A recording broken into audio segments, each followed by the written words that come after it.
America ஒண்ணுக்கும் உதவாத பலவீனமான பேரரசு. Trump என்ன, அவங்க அப்பனே வந்தாலும் இந்தியாவை அசைக்க முடியாது. இந்த வார்த்தைகள் சாதாரணமானது இல்ல. அமெரிக்க பொருளாதார நிபுணரே இதை சொல்றாரு.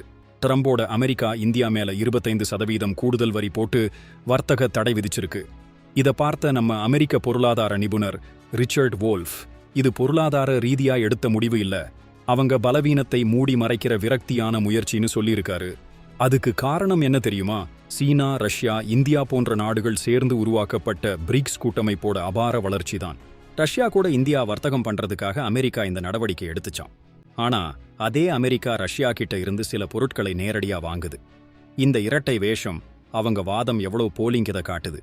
உண்மையில அமெரிக்கா தன்னோட பலவீனமான பேரரசுங்கிற நிலையை உணர்ந்து பிரிக்ஸ் நாடுகளோட எழுச்சியை தடுக்க பார்க்குது. பிரதமர் மோடி, சீன அதிபர் ஜி ஜின்பிங், ரஷ்ய அதிபர் புடின் சந்திப்பு இதோட ஒரு வெளிப்பாடே. ரிச்சர்ட் வோல்ஃப் சொல்ற ஒரே தீர்வு, இந்தியா சீனாவுடன் எவ்வளவு நெருக்கமா இருக்கோ அவ்வளவு சீக்கிரம் அமெரிக்கா தன்னோட நிலைப்பாட்டை மாத்திக்கும்ங்கிறது தான். சீனா இதை உறுதியா செஞ்சதால தான் அமெரிக்கா பின்வாங்கியது. இப்ப நேரம் நம்ம பக்கம் இருக்கு. நாம இந்த வாய்ப்பை எப்படி பயன்படுத்துறது?